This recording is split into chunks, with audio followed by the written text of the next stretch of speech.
Hello, everyone. Today I'm joined with Nelson, and we've talked for a bit on email, back and forth a little bit, because I think, especially when you meet a divine feminine who's in a male body, it's unusual. And then I'm not sure about Nelson's journey, but I'm obviously a homosexual. I'm in a same-sex dynamic, and then again, unusual, So, welcome. How are you doing? I'm perfect. And before we begin, can I say a disclaimer? Yes. So, this is my truth. I'm just here to showcase what I've experienced so far on the Earth School. And if people resonate with my message, that's perfect. If they don't, that's also perfect. Everything's perfect, nothing has gone wrong. I'm not here to provide advice, just here to share my lived experience. So are you trying to say, keep your judgmental noses out of my business? This is my life and what I've gone through. And if you don't like it, just don't comment. But if you like it, comment. Yes, in a more PC way. Okay. Okay, let's begin. Do you want to give us a little bit of background? Because at the moment you're somewhere it looks very dark. I'm somewhere where it's light. So where are Mm, you based? What's your background? Any sort of things you want to tell us? of course. So I'm divine feminine in the male body. I'm also, well, homosexual with same sex, but I think I'm on the spectrum because when I was younger, like in primary school, I did have attraction to females, but then it was boys, boys, boys. So but right now it is same sex, just to And get just to that out. quickly get in there, Mm. like I get a lot of, not a lot, but I do get some people who say, "Oh, you can't be divine feminine in a male body," and I get all these some nasty people comments, right? You're taken away from us and this and that. How did you come to that realization that you're this, and did that resonate? Did you get a backlash? So it was actually a psychic who told me that I was a divine feminine. And based on my research on how reality works, I have various spiritual teachers, like, for example, Bashar, Abraham Hicks, Marina Jacobi, the Seth materials. They say that the soul is neither male or female. Yeah, It's just energy, light and energy, yeah, light and sound. So the soul is neither, it's all. The soul is everything. yeah. Just So energy, then how polarity. then how does that become into the feminine masculine polarities then, do you think? Well, so for me, this is a good question. So the way that I see it, so I'm a divine feminine, so my soul is like it is divine. That polarity is what my soul is more used to, I suppose. I guess you can use that word. And so, based on my experience, the main lessons that I've been learning is to integrate my inner masculine. So, for example, for me, for example, it's very easy for me to express my emotions, be empathetic, be compassionate, be intuitive. That comes to me naturally. But for a long time, being assertive, having boundaries, taking action based on my intuitive insight was more so challenging for me. So my journey has been about integrating that inner masculine A lot of and divine not, feminines have that issue, right? And yes. I know in the past emails, I think you've said to me, and I'm sure it was you, that I balance it quite well. But it's also been a journey for me. Like recently, I've learned how to block people and report people on social media. I had so much fun with it, and it's so much fun. But like doing these kind of things, like where I'm asserting myself. Like yesterday, someone was like stealing all my work, right? So I had to report them to Instagram, and it just like feels so liberated in having that Mm. sort of assertiveness, which a lot of us lack. And it comes from childhood as well, doesn't it? But let's just get more Yeah. into your background and before we get into more stuff. Okay, so I'm based in Sydney, Australia. I'm Australian. My ethnicity is Nigerian. Yeah, 28 years of age. That's me, basically. You're quite young, right? Okay, so when Yeah. did you realize you were on this journey, twin flame journey? How did you meet your counterpart? I don't have a set date, but I think it happened around when I was 21. So I met a man at the gym. His name is Myron, and when I met him at the gym, well, I didn't. Well, I saw him at the gym, and we kept on syncing up. So he would always be there when I was there, and I just felt this, like there was like a light around him. He just stood out to me, and it took t- some months for us to eventually speak to each other.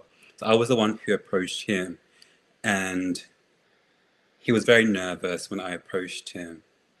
I just I just said hi to him, and I asked him something very generic, like, "What's your gym routine? What do you eat?"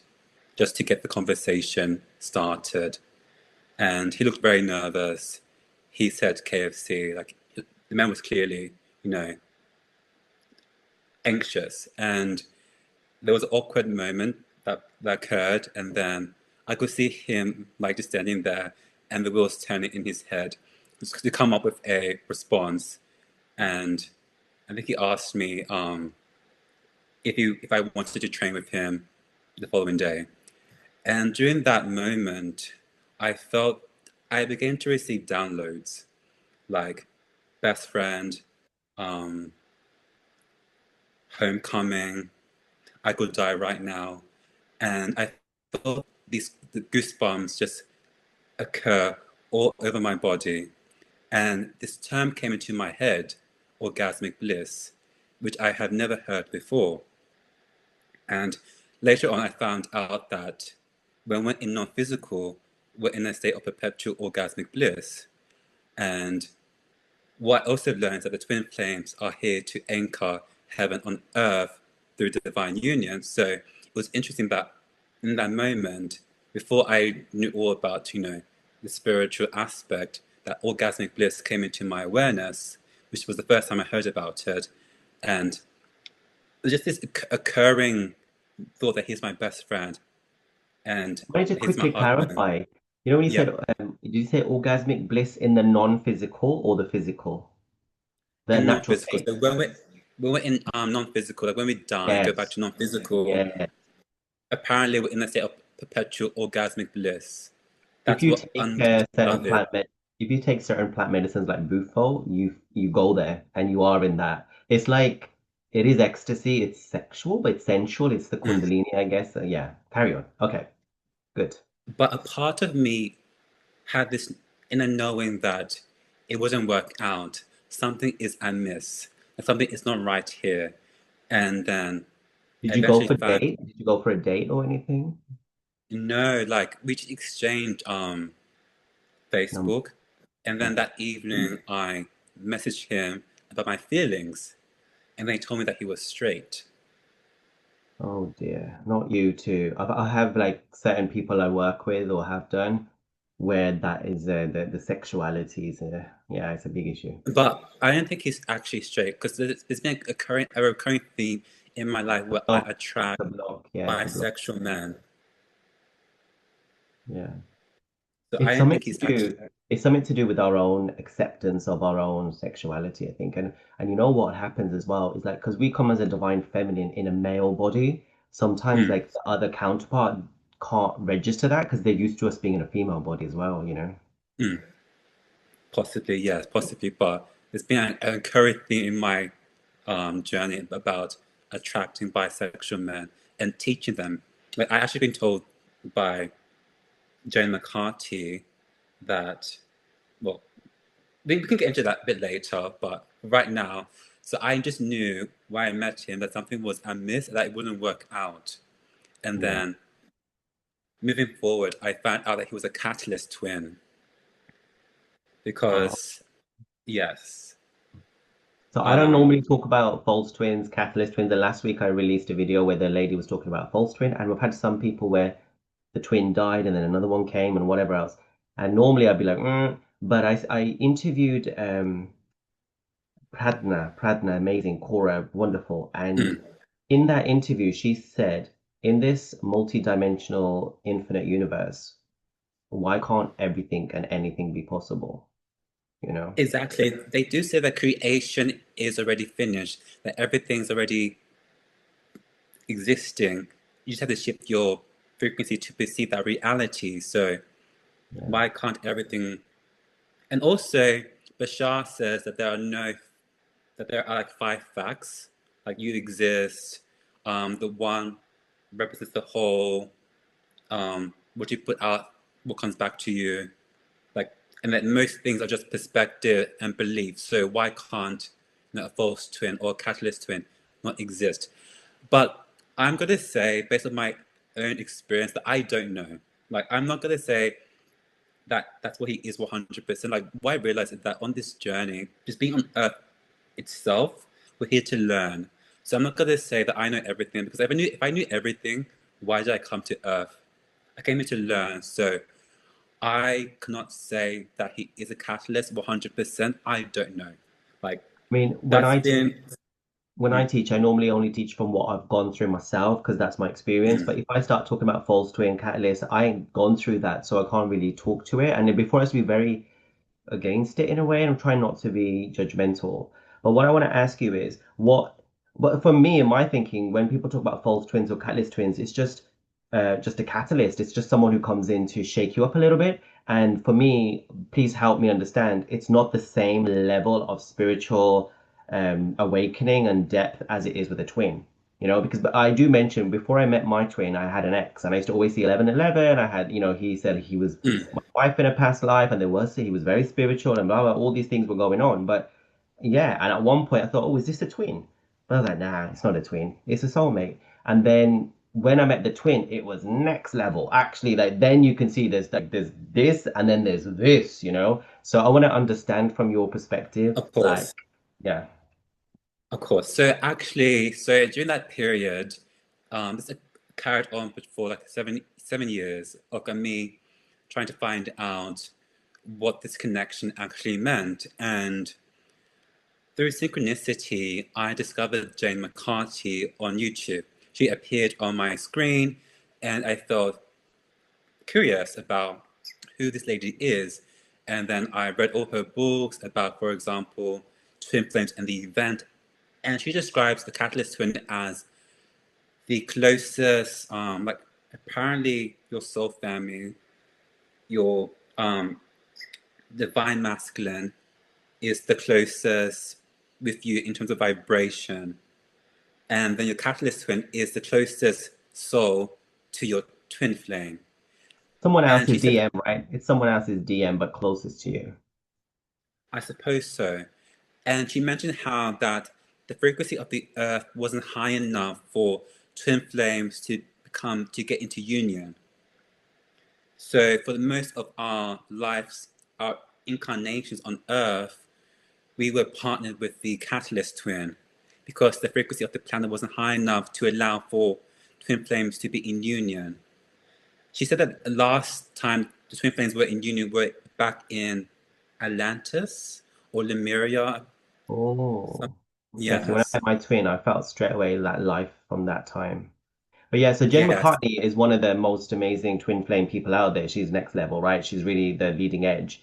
And the thing you're And talking about, yeah, she talks about like in a circle, and it's 12 of you as a soul family, yes, 12 the feminines, and pod. you're surrounded by 12 masculines. And whoever's in front of you is your actual one, your divine masculine, and the one to the next left and right is someone else's DM, but they're closest to you because they're next to you. So you can have those interactions. And personally, I talked about the Brazilian I dated, and he was someone else's DM, and all the Shakti pack was going on, da, da, da, but it wasn't then to the extent of the twin flame. Anyway, carry on. Exactly, that's right. Yeah, and I did past life regression, and the first past life I saw was in Egypt, and it was myself and Myron, and we were like in a lifetime we were bisexual, and we were lovers in the army, and the scene that I saw was that we were arguing before a battle. Apparently, I wouldn't listen, and it goes into the battle. He gets killed, and I'm like, during the past life regression, I yell out, Myron, and then it ends. That was a past life regression. So apparently, we were in Egypt together. We had an argument before battle. He died. I wasn't able to protect him. in a lifetime, I was older than him. I was 37, he was 29. And what was very strange was that, just mind you, I had not seen Myron for like about 7 years. And then 2 days after the past life regression, he appears at my gym. I walk in, he's there on the treadmill, we make eye contact. And during the time at the gym, we keep on like syncing up with each other, but there's no communication. And so, yeah, that was very strange. So that clearly meant something. But Confirmation, right? confirmation, yes. And I eventually emailed Jen McCarthy because I wanted advice, see, to know what was going on. I wanted clarity. And she emailed me back and she told me that it's very rare for her to get the impulse to speak to people, but she had the impulse to speak to me. So we had a Zoom session. She told me, yeah, Myron was my catalyst twin, and that. Great job for realizing that. Yeah, because I realized that early on. You're And young, she yeah. told me that I'm being trained to become a spiritual leader, the one who has led themselves. And that she also told me that during that session that I was going to meet a man and I was going to teach him about something. And then I did end up meeting a man during like a fashion show, because I'm also a model. And his name was Aaron. I When I first saw him, we made eye contact, and I knew that that was the guy that she was referring to. And he was bisexual as well. So there has been a recurring theme of bisexual men appearing into my reality and me triggering them. So, yes. Wonderful. So Would you this ask me? Yeah. person that you met that you're talking about, that was your real twin flame. Aaron? Yeah. No, I don't think so. I haven't met, so I went to a psychic as well in a suburb in my city. I had an impulse to go there. I met this lady called Madeline Marie, and she was the one who gave me the past life regression. She told me that I'm a star seed, I'm here to clear the ancestral karma, and that I have to first clear the karma with the soul who is playing the role of my dad, Robert, before I can, before my DM can enter into my reality. I see. So you haven't yet met your t twin flame, but you've already been I awakened. don't, I don't know if it's a twin flame. I think I'm here for divine union. So based on what I've been experiencing is that what I've learned so far is that based on my downloads, because my third eye is opened, and I already had contact with my galactic family, had a lucid dream, but they contacted me. So my third eye is open, like it pulsates all the time. I get downloads and visions. Based on what I've learned and got downloaded is that I have to achieve embodiment first. I have to balance my feminine and masculine energy first, become sovereign, become whole, um, generate that orgasmic bliss within myself so that it can be reflected back at me. That's So that's interesting. my. Mm. Often we meet the DMs, not all, everyone, but and then you have to do the work after because you're not in balance, but you're doing it in But, the sense, yeah, which is good. but I am still doing the work because what I realized is that every relationship that we have with our parents, people that we interact with on a daily basis, are there to trigger us. So Yeah, with the soul playing my dad, I've learned to be more assertive, be more dominant, have my boundaries. And the soul playing my mom, I'm learned to be more compassionate and the more feminine side. so are you being triggered by people? Because when the DM comes in, well, before I met my DM, I was like, I'm happy I even told him I'm happy 98% of the time. BS, I was hiding and covering and but they get through all the nooks and crannies of where anything is. They go through all of that and trigger all of that, right? Stuff that you don't even think is there. So the DM has that expert gift of going where you don't know. But who's triggering you to awaken, and how are you doing I it? think the issue, I think for me, my journey is different because I learn very quickly. I don't really like, I don't want to sound like arrogant, but I'm a very advanced soul. So I learn very quickly. And I've already begun having ET experience. Like like now, like the past couple of months, I see spacecrafts around my house. I seen a light body. Like one nighttime, my third eye was pulsating like 13 times. And as I was walking, I knew that something was going to happen. And I saw like a light being in front of me. And so I've been seeing spacecraft. So I already had that contact with my galactic family and the extraterrestrials who have been guiding me. So I know that my journey here is to anchor heaven on earth through divine union. And my triggering is more so about, I didn't really get triggered. It's more so Down. learning. I understand the quantum structure of reality. So I know that if I want to attract a relationship, I first have to cultivate that within myself. I've been learning to, like for example, at nighttime, longing, desire occurs. For example, you want to have sex, or you want somebody to hold you at nighttime. That's my triggering.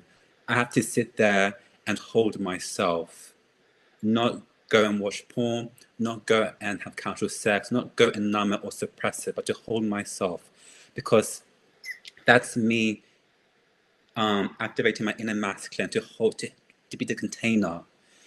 Because before I can have somebody to come into my life and hold me when I'm vulnerable, I first have to give that to myself. So that's how I learn by through the quantum structure. So It's so if interesting that because a lot of people they just don't want to sit with it and they don't want to face those things. Like a lot of people, and I was the same, and you just want to go and grab someone else or do this or do that or numb yourself out. The DMs do it as well, don't they? And for mm, you, it's like no. And that is a powerful or like advanced way of doing things, I guess, or like, it's a way of like saying, you know what, I'm not going to play that game, and keep stuck in those patterns. Yeah. So, all right. So, have you had other connections come into your life, like soulmate connections or karmic, that could help you understand these different ones that you are going through, How do you identify? I know you say with your third eye, yes, you can, but for people watching, people get confused, don't they? Oh, is it karmic? Is it this? Is it that? How do you I different? I don't think it's that important. I think every relationship, well, you first have to understand what is the purpose of a relationship. Because every relationship is there to reflect to us more of ourselves, our shadows. So, with your family, because in reality, every person that you meet, you interact with, they're not there by random. They're there based on your sequence of belief vibration. So, um, for example, I had experience last year where this guy entered into my reality and he crossed my boundaries. So I had to take a step back and look at it through the quantum structure. Why did I attract a person who crossed my boundaries? It was to show me, obviously not to mitigate the fact that he, crossed my boundaries, but it takes two to co-create. And I have to take accountability for my vibration. And what I've learned through that interaction was that I was not, I didn't have the skill set to enforce boundaries. And also, during that time, I was having casual sex. So I was emanating a frequency of lust. What you have to realize is that your frequency always returns back to you. So, for example, if you watch porn, that is blasting you with a frequency of lust and separation. And that gets downloaded into your consciousness and you begin to vibrate at that frequency. So therefore, don't be surprised that you attract people who are also lustful. So that's the quantum structure. What you put out comes back to you. So that interaction taught me that, oh, what I'm doing here, watching porn, is causing me to emanate a frequency where I'm attracting people who are lustful and who can now cross my boundaries because I don't have the assertiveness to enforce them. So that relationship shows me what I was doing with my vibration and how to change it, because the outside world is a mirror, and it's also, we use the outside world as a gauge for our own frequency, and we change it accordingly to get a new reflection.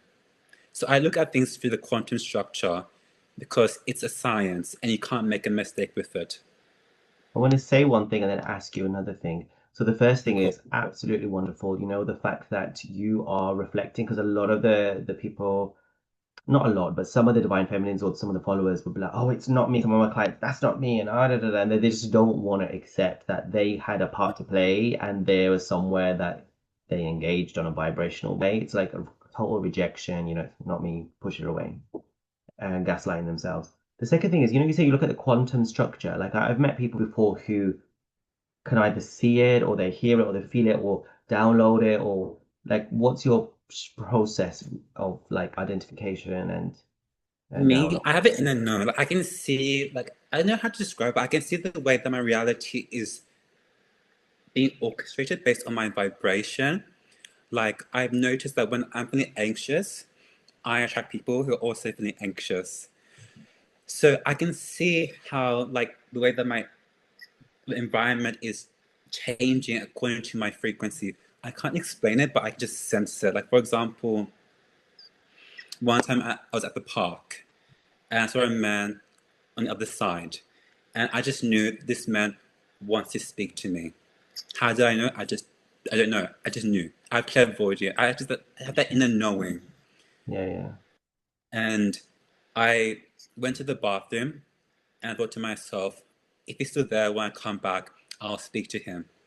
So when I came back to the park, that man was sitting on my bench where I was sitting before previously. And as I sat down on my bench, I kept hearing, speak to him, speak to him, speak to him over and over again. So I spoke to him and I thought to myself, how can I open this conversation? So I saw that he was eating, pasta, and I asked him, "Oh, that looks delicious." And then that's how I was able to open the conversation. And it turned out that this man saw me at the park um, a couple of days ago and wanted to speak to me. So I just know things in the moment. Like for example, I experienced telepathy with children. Like for example, I was walking into the shops and I had the clear intention to buy sea salt chips. And then as I go into the shops, first of all, I walked down the wrong aisle. I walked into the health food section, not the chip section. That was the first strange thing. And as I was walking down, I hear peanut butter enter my thoughts. I'm thinking to myself, why am I thinking about peanut butter? I came here for sea salt chips.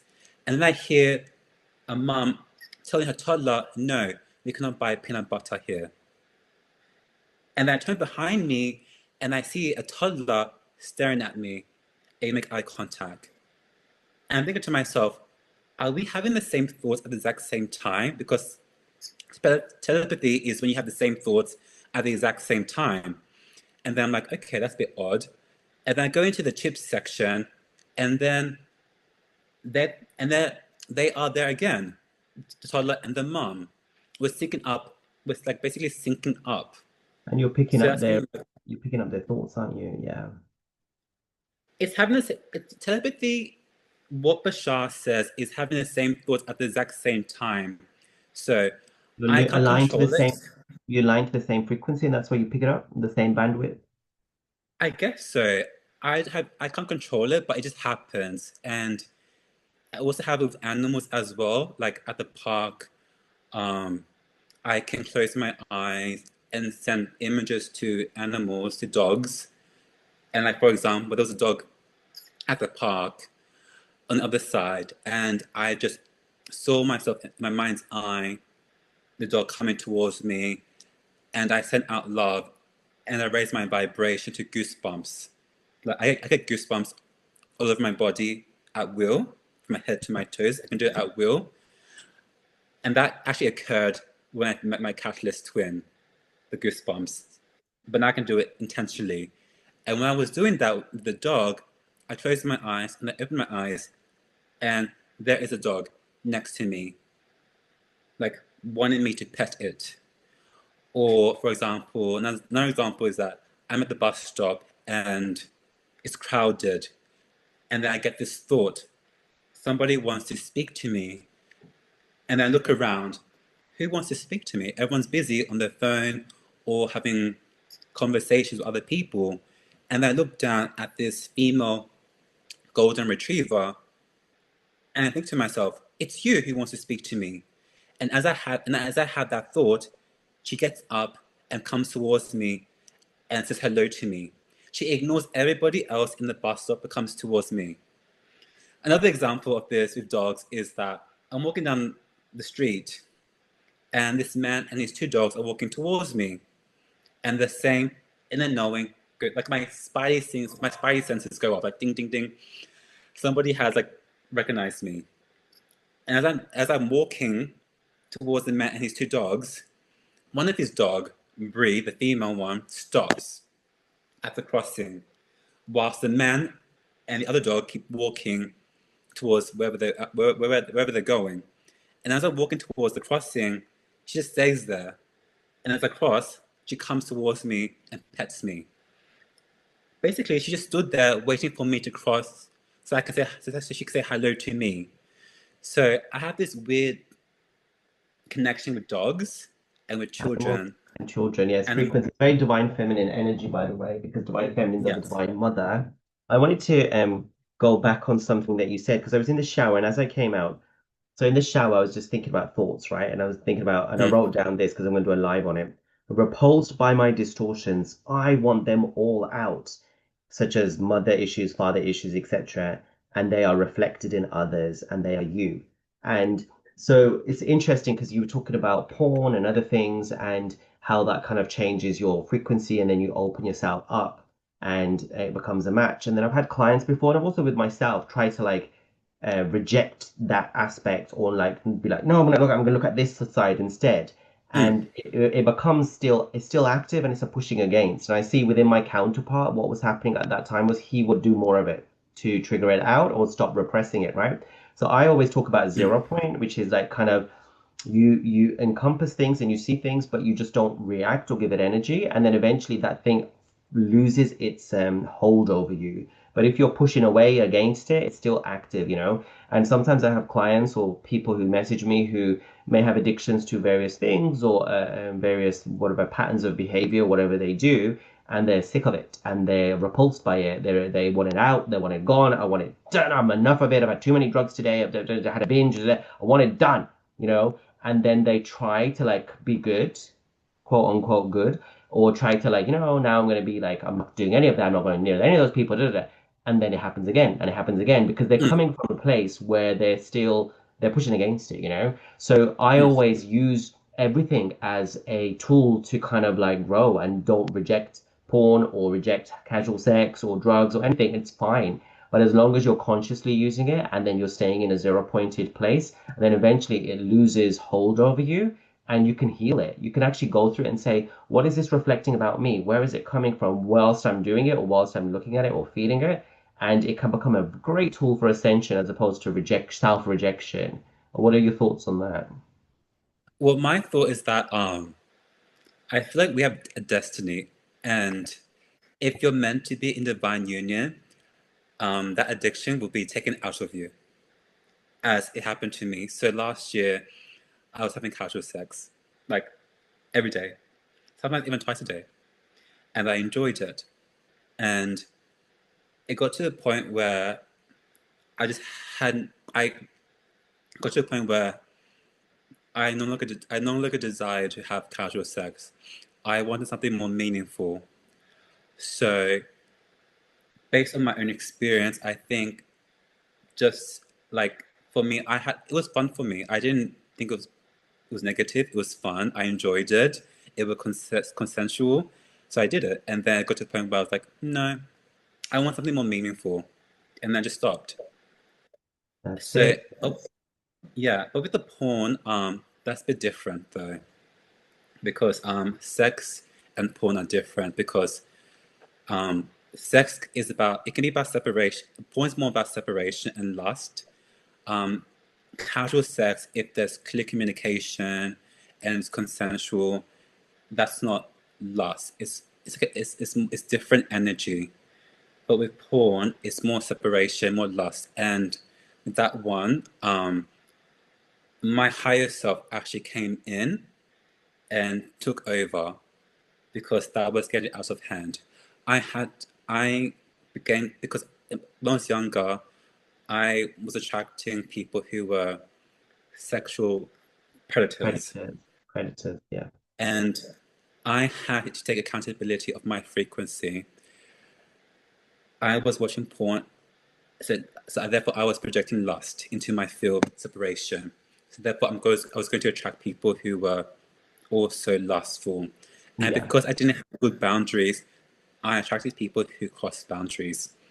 Yeah. And this, some people may not want to hear this, but a sexual predator is a person who is lustful and who crosses boundaries. So if you are a person who is projecting lust, but who you don't have boundaries, you are a great match to them. Also insecure as well, isn't it? If And so, you're yeah, desperate for love and at any cost or whatever, there's loads of different factors can play. But you know, like if I've ever watched porn, I usually look at stuff that looks like my DM, and then I just feel more closer to my DM, and I just want my DM more. Kind of gives off that energy. But yeah, you can but use it if how it depends on how you use it. But everyone, eventually, like you said, you'll be done with it. With all these things, addictions or this and that, behaviors, eventually the universe will make sure that you are done. It's empty. but yes, we also have to look at the quantum structure of porn because um, when you watch porn, for example, you're projecting lust, and that's why some people cannot attract relationships that are Mm. based on unconditional love because you have to project a frequency for a certain duration for it to like what I learned is that when you want to manifest something, you have to project the frequency consistently and then it builds up in the etheric realm and then eventually it builds up because bigger and bigger like a balloon and then it pops and manifests. So if you're watching porn, you're projecting a frequency of lust. Lust and unconditional love are different frequencies. So if you're projecting the frequency of lust constantly, you're shattering you're basically shattering your energetic field, and therefore you cannot attract a person that will love you unconditionally because you never project that frequency in the first place. So that's why I don't watch porn because of the quantum structure of how reality works. What You about really self have. pleasure then? What's your Oh, thinking of self pleasure? so this is what I've learned from a lady called Marina Jacobi who teaches quantum physics. When you self pleasure, it has to be the person you truly love. And I haven't met that person yet. So I can't self pleasure because it'll be fantasy. And what I've learned is that this is based on my download. This is my own truth. When you fantasize over another person, you're projecting a frequency of fantasy that you're not here for. And that tells the quantum field that you want fantasy, not real, not the real thing.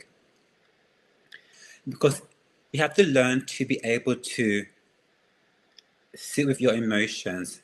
The reason why you self pleasure is because you're lonely or you want desire, you want sex, but you want it to be with the person that you truly love. But they're not here yet. So you have to learn to be able to control that emotion within you. That's where you have to integrate the inner masculine that contains the emotion of love and hold yourself. If you have to cry, you cry. You have to sit there and just feel the loneliness. You have to feel it because that's true intimacy. And a lot of the time we run away from intimacy with self-pleasuring, but that keeps us in a loop It's very interesting. because There's quite a few people who are watching who either haven't met their twin flame or their divine counterpart, and some of them are in the illusion, perhaps, that they have met them and they're with a karmic or whoever else, soulmate, like whatever's going on. So, I'm sure the universe is guiding and healing and taking everyone on the right path. I don't think there's any mistakes. And even if they are sending out fantasy balloons in the wrong direction, it will serve them. But yeah, interesting. Would you gonna say something? yeah, so like for me, that's how I learned. I learned from the quantum structure, and I didn't really learn through triggering because I come to a point where You don't need I it. know. Hmm? You don't need the triggers, do you? Because you already see the outcome, the end result. I do because I see how reality works. I look at the structure. So if somebody is saying something towards me that I don't like, I pause, put my ego aside. What is this showing? What is this teaching me more about myself? So I don't really get triggered anymore because I see the structure as it is. I use the outside world as a gauge for my own frequency and then I adjust accordingly. So I want to mention the reason why I know that I'm here for divine union is because when I was about 19, I had a very weird experience. And sorry, I'm a bit nervous. Um, I also used to have like a blocked throat chakra. So when I speak about my truth and spirituality, I used to get very nervous.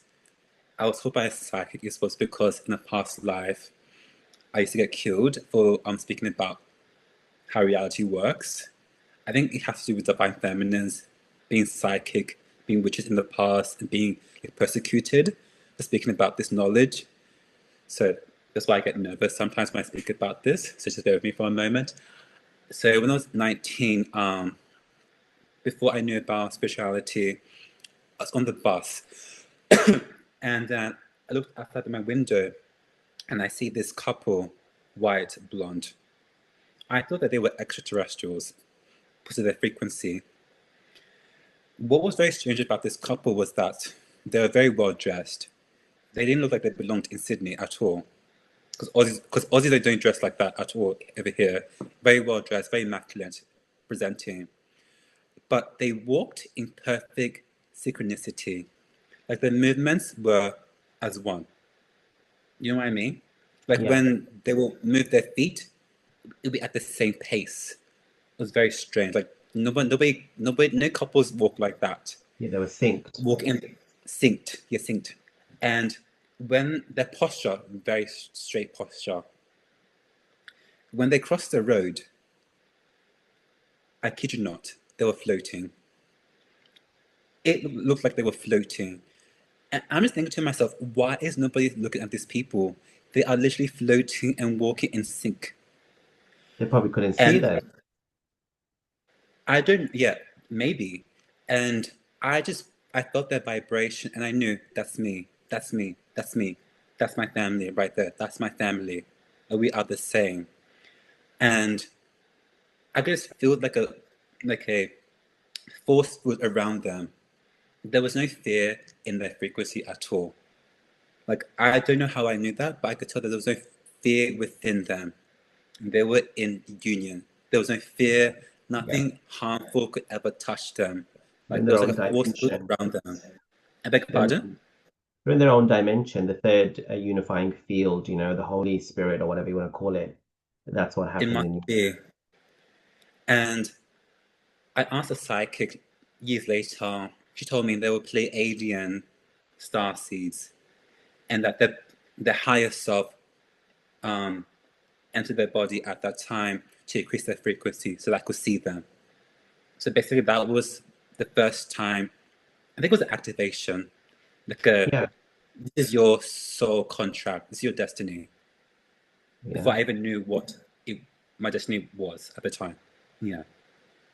Wonderful. We could talk about loads of things. I feel like there's so much to talk about. I wanted to touch upon one thing before we move on. It was Mm. self-pleasure because you say that you're, I thought, if correct me if I'm wrong, celibate, not watching anything like pornographic, and therefore cannot fantasize because make your counterpart, so you're not doing any of those things. And I went through a Yeah. period where I was not self-pleasuring at all. And oh my God, it was so painful. Oh my God, like I thought after like a week I was gonna die. Like I don't know, like down there, like I was in pain because I hadn't released, you could say, but it was physically like I was, yeah, it was hard. Oh So I yeah. don't know how you manage your cope, or do you bring the energy That up, or what do you do? I tried, I couldn't. I experienced that. Like I couldn't like when I started, I couldn't sleep at night time because the energy was too much, and because it's an addiction. And what I've learned is that you must breathe the energy upwards. So what I do, I got this downloaded to me while I was meditating. So I just visualize the energy from my groin as like a Great check. golden spiral going up my spine. I breathe up, hold my breath, visualize like a spiral go up my spine towards my third eye and then crown, releasing from my crown back into my aura. That's how I transmute it. I bring it, I pull it up my spine and out through my crown and back into my aura. And it's very And powerful. then And what I've learned is that I feel much more stable emotionally and much more masculine. wonderful. And then are there any dreams, or you talk about loads of signs and Oh, synchronicities and all dreams! that? Oh my god! Yeah, Like my journey is very different to most people. Like I don't my well, the biggest dream that I had was that so like last year, like this year, I've been in isolation, and because my life didn't go the way that I thought it would, and I realized that it was because I was being destroyed by my higher self, so that I could be rebuilt again by sovereign. your ego And was being hmm? destroyed. The ego was Like being destroyed. ego was being destroyed because ego wants to be in control. It wants to know how or when things will happen. But I've learned that during this year, I've been trained to lead myself, to trust, because to become a spiritual leader, it's one who leads themselves. And you have to learn to trust the unseen. And that's a very big thing that you must learn on this spiritual journey. You must trust the unseen. And psychics can give you they don't predict the future. They give you probabilities, but it doesn't mean it will always come to fruition. And for me, it doesn't come to fruition at all. So I've been guided to learn to trust the unseen and to trust my inner knowings and to act upon them.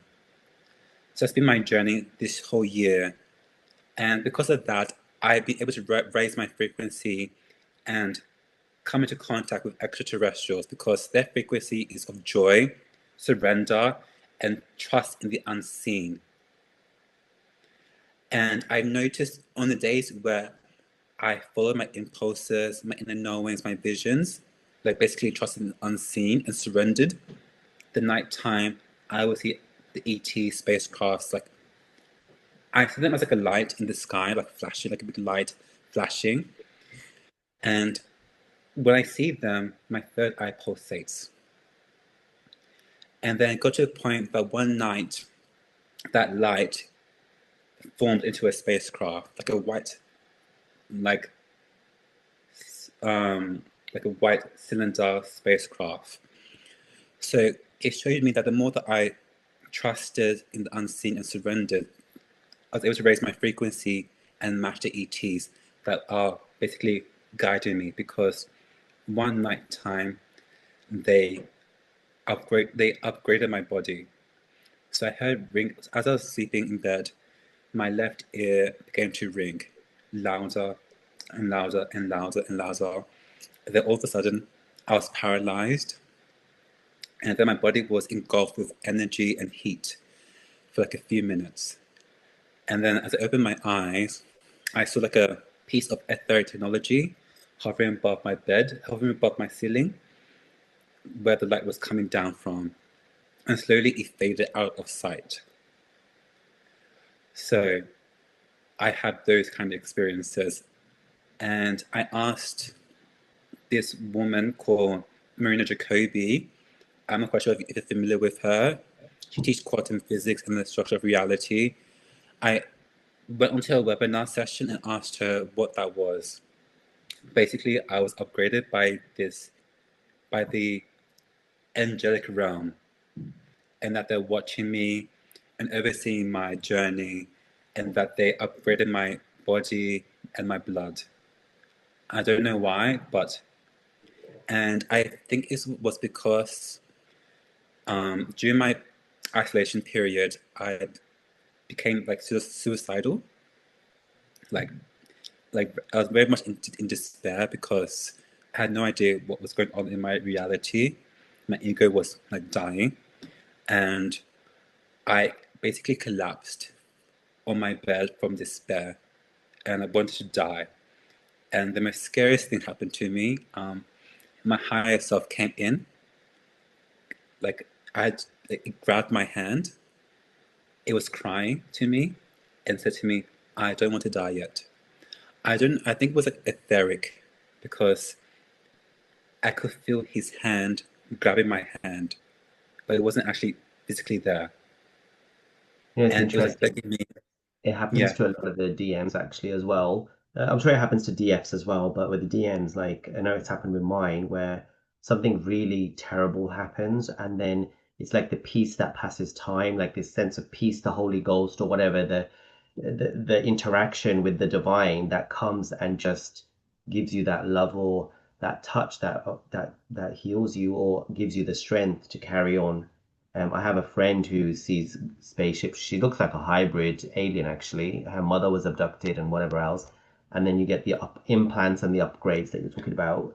And if you tell Yeah. that to a regular person, I think you're crazy. But it is all going. Yes.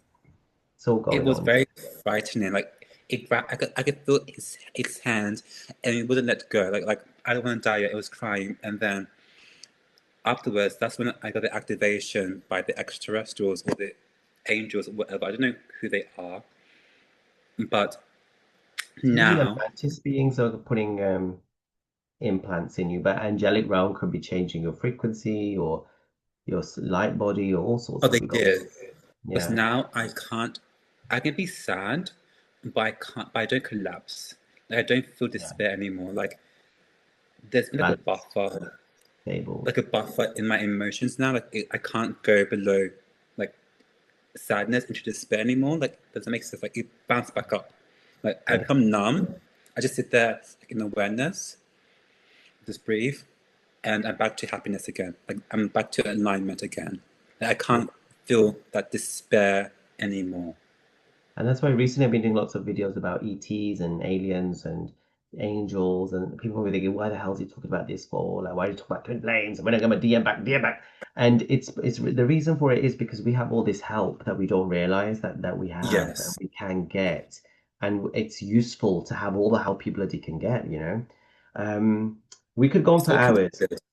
but Yeah. before we finish off, the final questions is, do you feel like you will meet that divine counterpart? Do you know like how and when? And then what advice do you have? Because you've given us so many beautiful gems today. Like, yeah, it's not been usual at all. Like you said, No. been so different, but so good. I honestly, I would say that learn the quantum structure. How do Learn they the do that? quantum. How do people do that? Um, Marina Jacobi, she teaches the quantum structure. Watch her videos. On Like YouTube or learn. It's on YouTube, and she has her own website as well. Bashar, watch the video. And learn the quantum structure. Learn how reality works, because you can't make a mistake once you know the science behind it. You start to see the outside world as a reflection. Use that as a gauge what's going on within yourself. And you cannot be whole and perfect and attract a narcissist. Not possible. yeah. I see some of your people on your comment section saying, "Oh, I'm perfect, I'm whole." He's not a narcissist. Not possible. If you are whole and perfect, you will see that you attract men who embody that as well as a reflection. Yeah. So put aside your ego. It's okay. We're here to learn.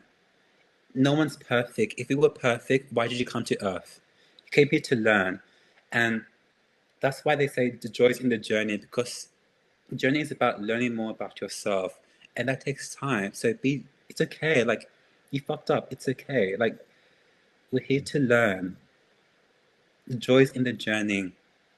So use the outside world as a gauge. And yeah, that's my advice. Learn the quantum structure, put aside the ego, and go within and ask yourself, why do I feel triggered? What is this showing to me? What can I work on within myself? Because there's no one to change but yourself. When you change, the outside world changes. So you can push against the outside world. Good luck with that. I did that. I became suicidal because that's resistance. Go within. Go within. Change yourself. It starts from within. As Nelson. within, so without. We probably have to have you again, especially talking about the structure of the quantum field and all that kind of stuff. Really appreciate your openness. I asked you so many questions, which I go wherever I feel like I want to go, and you've been so helpful. Thank you, and I hope Thank this you. video helps a lot of people and allows them to really truly love themselves and connect in wholeness.